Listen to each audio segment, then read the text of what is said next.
नमस्कार दोस्तों, आज हमारे साथ है स्वामी संजय जी। तो आज हम उनसे बातचीत में आम इंसान के मन में क्या प्रश्न चलते हैं उनके बारे में बातचीत करेंगे। प्रणाम स्वामी जी। प्रणाम जी। तो आपसे मेरा पहला सवाल ये है कि आजकल जो युवा है उनको दिशा नहीं मिल रही, तो उनको अपने जीवन में पहला कदम क्या उठाना चाहिए? आज के युवा को जीवन में दिशा नहीं मिल रही, उनको पहला कदम क्या उठाना चाहिए? पहले तो ये समझे कि आजकल हम जी कैसे रहे हैं।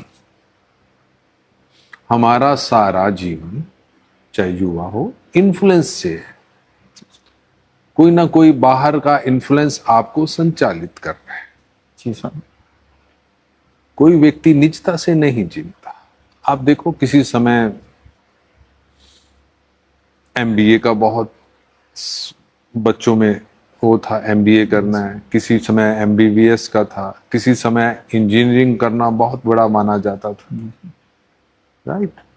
और एजुकेशन के लिए उसके बाद अभी कुछ समय सीए का चलन आ गया।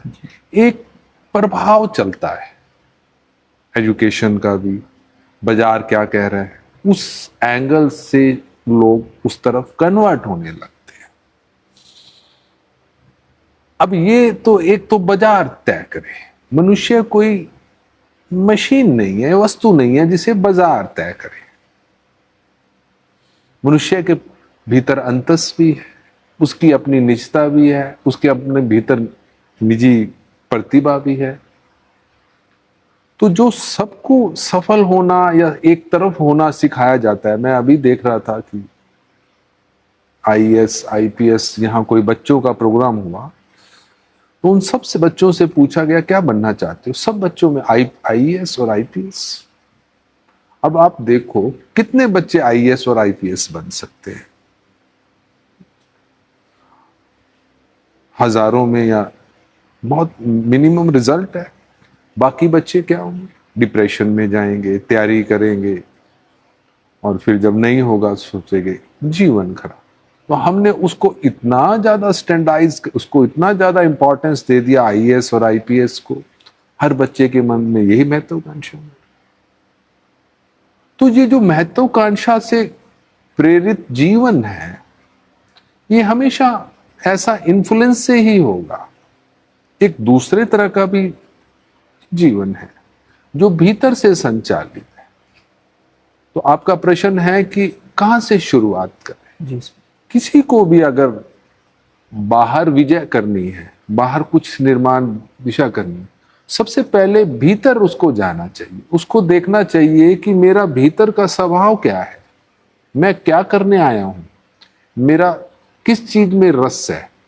अगर मेरा संगीत में रस है, मैं संगीत में जाऊं। अगर मेरा रस धन कमाने में, मैं व्यापार में जाऊं। अगर मेरा रस कोई आर्मी में है, तो मैं भीतर से मेरे भाव ये आ रहा है, उस तरफ से जाऊं। तो हर व्यक्ति की, हर बच्चा यहाँ अपनी एक निजता लेकर आता है, अपना एक भीतर का लेकर आता है, और वो गाइडेंस आपको भीतर से ही मिल सकती है। तो उसका सबसे बड़ा समझ यह है कि ध्यान के प्रयोग आपके जीवन को एक दिशा दे देते हैं। आप बहुत क्लियर हो जाते हैं कि आपको जीवन में क्या क्या करना है। सामान्यतः युवा नहीं, एक बहुत आखिर तक व्यक्ति को ये ही नहीं समझ आता कि मुझे क्या करना है और क्या नहीं करना है। कभी कोई चीज प्रेरित करने लग जाती है, कभी उस तरफ चल जाता है। पूरा जीवन इसी खेल में निकल जाता है। व्यक्ति को समझ ये, असल में ये पता लगता ही नहीं कि मैं आया क्या करने था। ये समझ कब पैदा होगी? ये समझ तब पैदा होगी जब आप भीतर उतरेंगे। ध्यान से आपको एक भीतर से गाइडेंस आएगी, एक अनुभव आएगा कि आपके जीवन के लिए क्या सुंदर है। ओशो बहुत सुंदर कहते हैं कि यहाँ ये सदी मिसफिट लोगों की है। जिस व्यक्ति को डॉक्टर बनना चाहिए था वो दुकान पे बैठा है, जिसे व्यापारी नोट गिनने चाहिए थे वो डॉक्टर बन गया है। सब अपने से उल्टे जगह पर है। तब बहुत से लोग कामयाब नहीं होते, तो वो तो वैसे दुखी हैं। जिनको सफलता मिल जाती है तो उनको जीवन में कोई रस नहीं आता। उनको लगता है कि मेरा स्वभाव था ही नहीं ये चीजों के लिए। इससे मेरे को मजा ही नहीं आया। तो अगर आपको जीवन में एक दिशा चाहिए, एक सुस्पष्टता चाहिए, तो आपको ध्यान के प्रयोग में उतरना होगा। आप जैसे जैसे भीतर जाते जाएंगे, और वही कहा जाता है कि बाहर के गुरु का वही है जो भीतर के गुरु से मिलवाते। तो आपकी इनर, आपकी इंट्यूशन आपको गाइड करेगी कि आपको क्या करना चाहिए, क्या नहीं करना, और वो करके ही आपके जीवन में तृप्ति आएगी, संतोष आएगा, प्रफुल्लता आएगी, और आपको लगेगा कि मैं जो करने आया वो वही कर रहा हूं, तो आप तृप्त होंगे। तो ये तरीका सबसे पहले, इसी को मनोवैज्ञानिक कहते हैं कि पहले बाहर विजय से पहले अपनी आंतरिक जाओ, अपने ध्यान से अपने भीतर को जानो कि मैं क्या होने को आया। उसको जानने के बाद आपको जीवन में स्पष्टता आने लग जाए, आप कोई कंफ्यूजन में नहीं गुजरे। ठीक है।